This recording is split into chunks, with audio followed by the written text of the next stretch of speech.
Class 10th में जो chapter number 2 polynomials है, यानी जिसे हिंदी में बहुपद कहा जाता है, यूपी बोर्ड और सीबीएसई बोर्ड की एनसीईआरटी बुक का ये सिलेबस है। तो वहां पर आपको ये सारी चीजें देखने को मिलेंगी। तो चलिए स्टार्ट करते हैं। कांस्टेंट वैल्यू क्या होता है या कांस्टेंट किसे कहते हैं?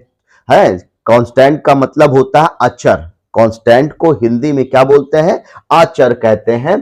पहले हम लोग डेफिनेशन को समझेंगे, फिर उसके बाद एग्जाम्पल को समझेंगे, ताकि एक एक चीजें आपको क्लियर हो सके। तो कांस्टेंट या कांस्टेंट्स कहा जाता है जब कई टर्म्स एक साथ आते हैं तो उसे हम कांस्टेंट्स कहेंगे, अदरवाइज ये क्या होते हैं? कांस्टेंट होते हैं। तो कांस्टेंट क्या है दोस्तों? अ सिंबल इन अलजेब्रा, यानी कि अलजेब्रा यानी बीजगणित के अंदर जब हम कोई भी टर्म्स यूज करते हैं या कोई भी सिंबल यूज करते हैं, कोई भी प्रतीक या कोई चिन्ह यूज करते हैं, अ सिंबल, सिंबल कहते हैं चिन्ह या प्रतीक को, तो एक ऐसा सिंबल जो अलजेब्रा में यानी कि मैथमेटिक्स का अलजेब्रा एक पार्ट होता है, बीजगणित एक पार्ट होता है, जैसे अंकगणित होता है, बीजगणित होता है।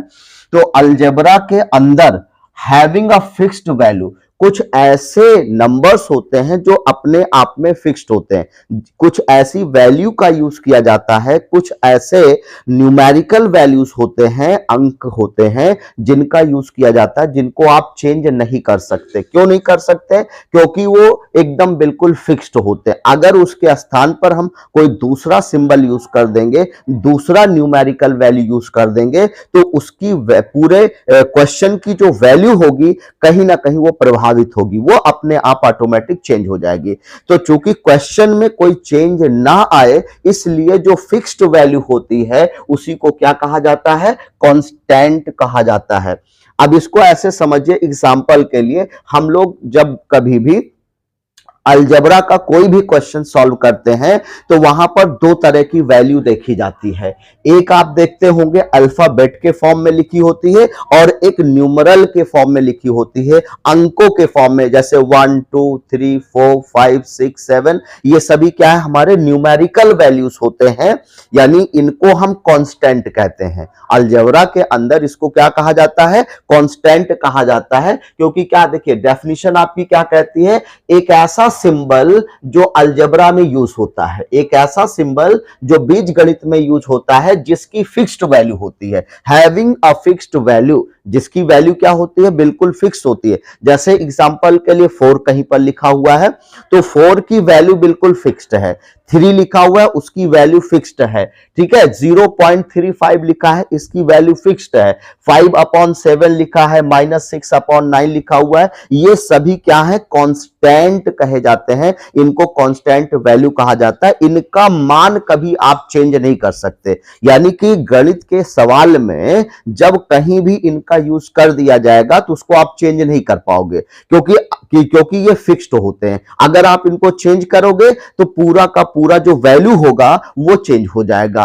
तो इसलिए इनको क्या कहा जाता है? कांस्टेंट कहा जाता है। यानी ऐसे नंबर्स जिनका हम वैल्यू चेंज ना कर पाए, वो बिल्कुल फिक्स्ड होते हैं, उनको क्या कहते हैं? कांस्टेंट कहते हैं या कांस्टेंट वैल्यू कहते हैं। तो ये कुछ एग्जांपल है दोस्तों, जो किसके एग्जांपल हैं? ये जो है आपके कांस्टेंट के एग्जांपल है। कोई भी नंबर आप लिखेंगे तो वो क्या होगा? कांस्टेंट होगा।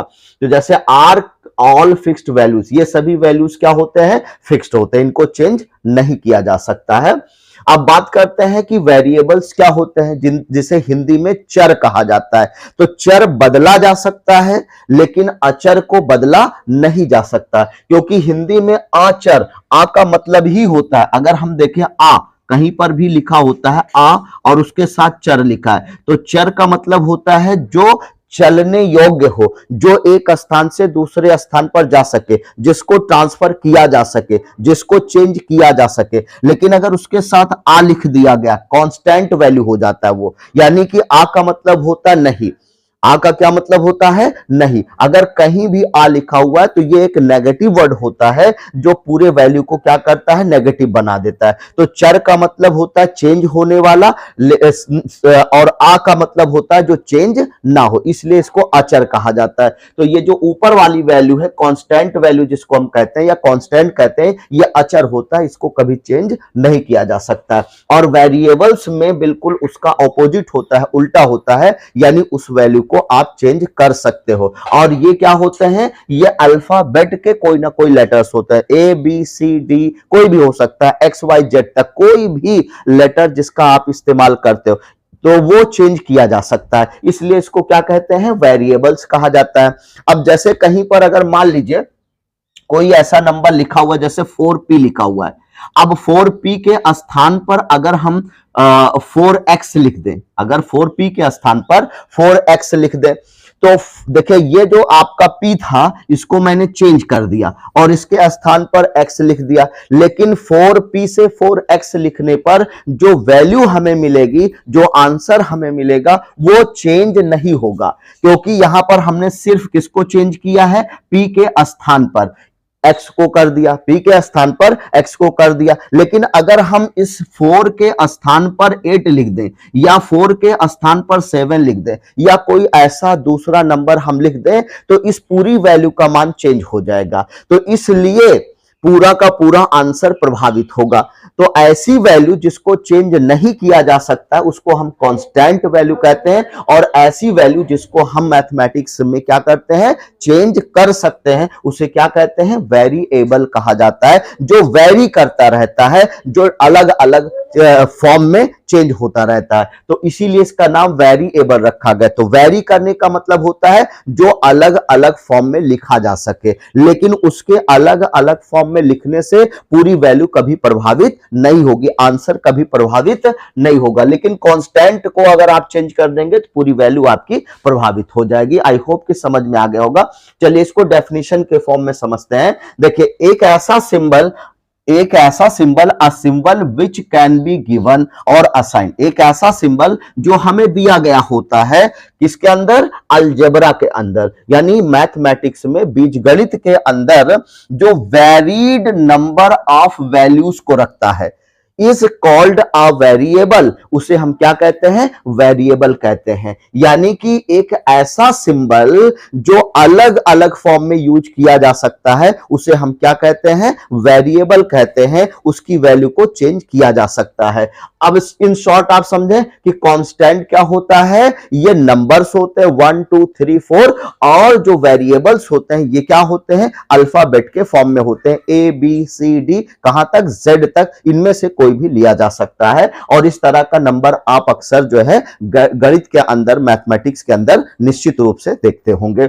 चलिए अब बात करते हैं अलजेब्रिक एक्सप्रेशन क्या होता है। अलजेब्रिक एक्सप्रेशन को बाद में इसलिए मैंने कहा डिस्कस करेंगे क्योंकि इसके अंदर कांस्टेंट और वेरिएबल की बात होती है। तो अब आपने समझ लिया कांस्टेंट क्या होता है, वेरिएबल क्या होता है। अब हम बात करेंगे अलजेब्रिक एक्सप्रेशन की, कि अलजेब्रिक एक्सप्रेशन क्या होते हैं। देखिए पहले हम डेफिनेशन को समझेंगे।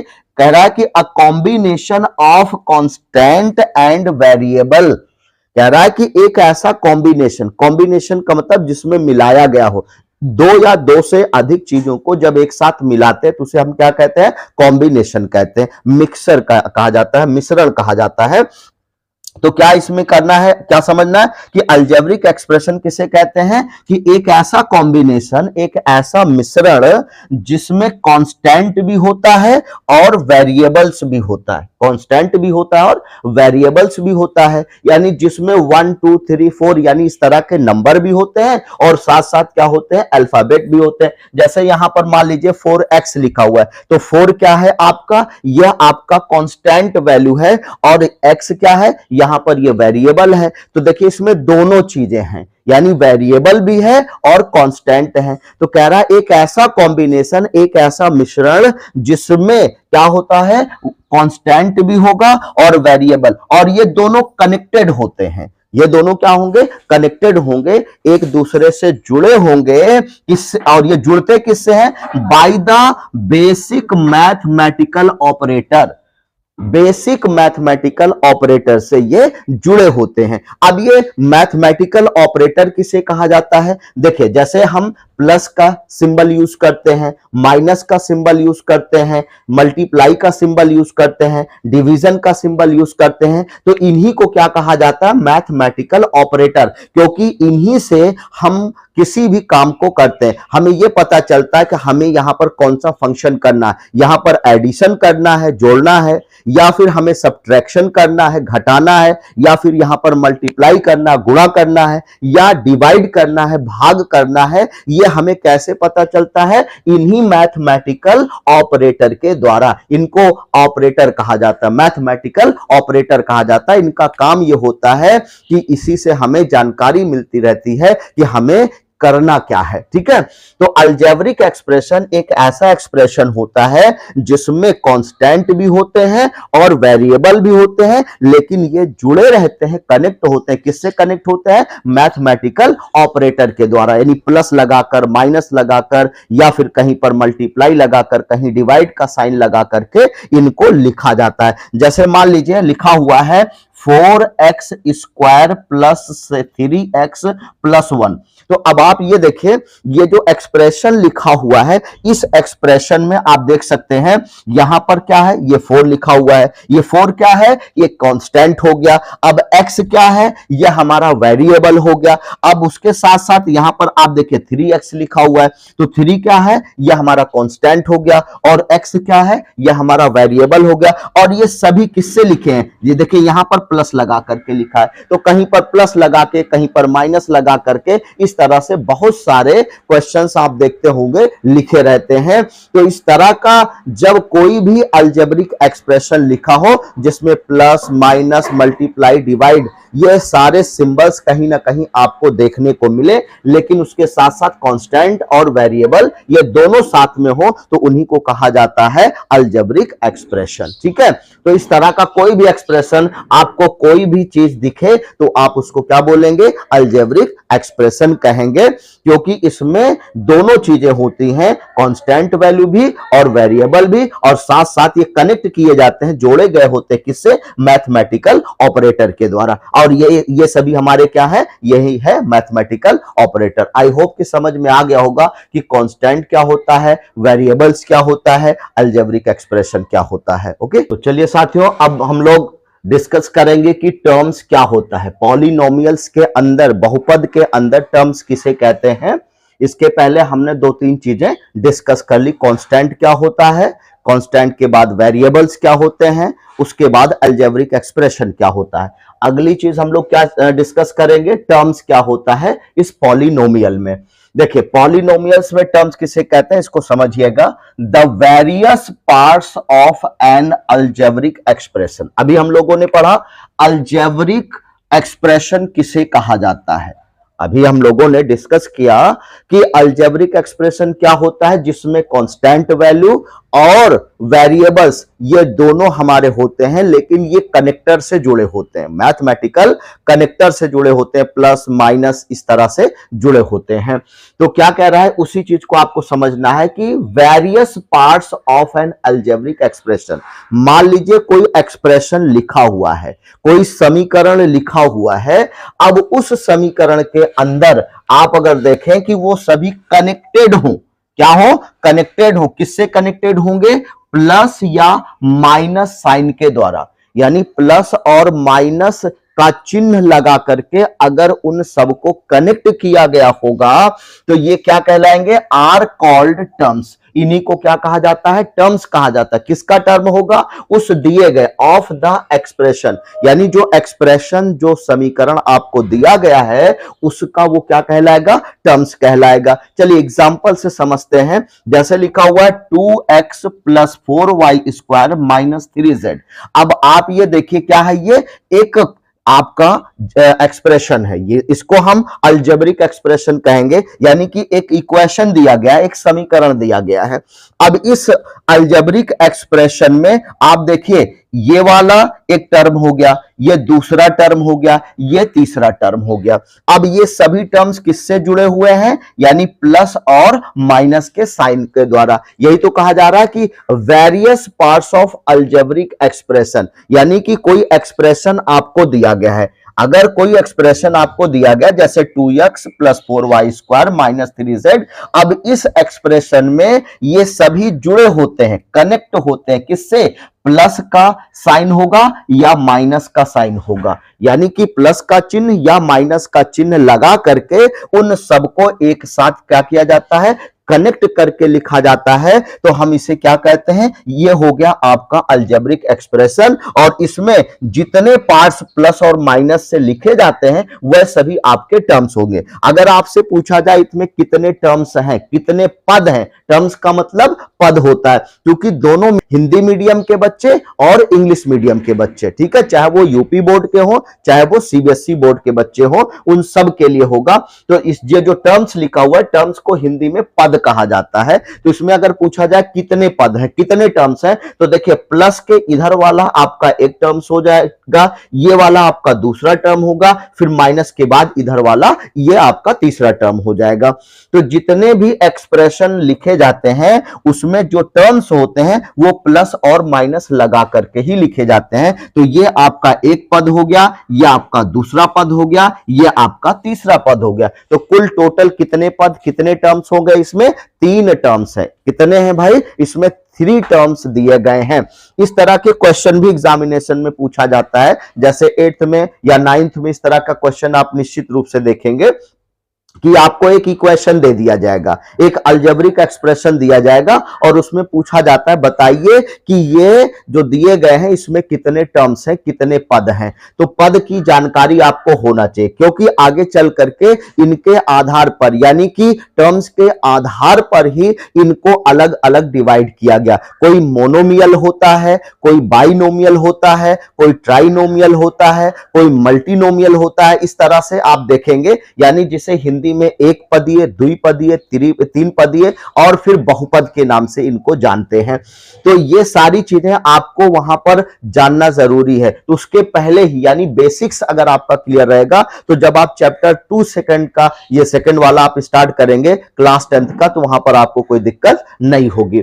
तो ये आपका क्लियर हो गया होगा। अब ये वाला देखिए, दूसरा एग्जांपल, एक एग्जांपल ये था और दूसरा एग्जांपल ये है। अब ये भी एक अलजेब्रिक एक्सप्रेशन है और इस एक्सप्रेशन को देखिए माइनस लगा करके अलग अलग किया गया। तो एक पद आपका ये हो जाएगा, एक टर्म, और दूसरा टर्म आपका ये हो जाएगा। तो इसमें कितने टर्म है, इसमें 2 टर्म है। कितने टर्म है, कितने पद है, 2 पद है। तो ये आपका क्या कहलाएगा, एक एक्सप्रेशन कहलाएगा।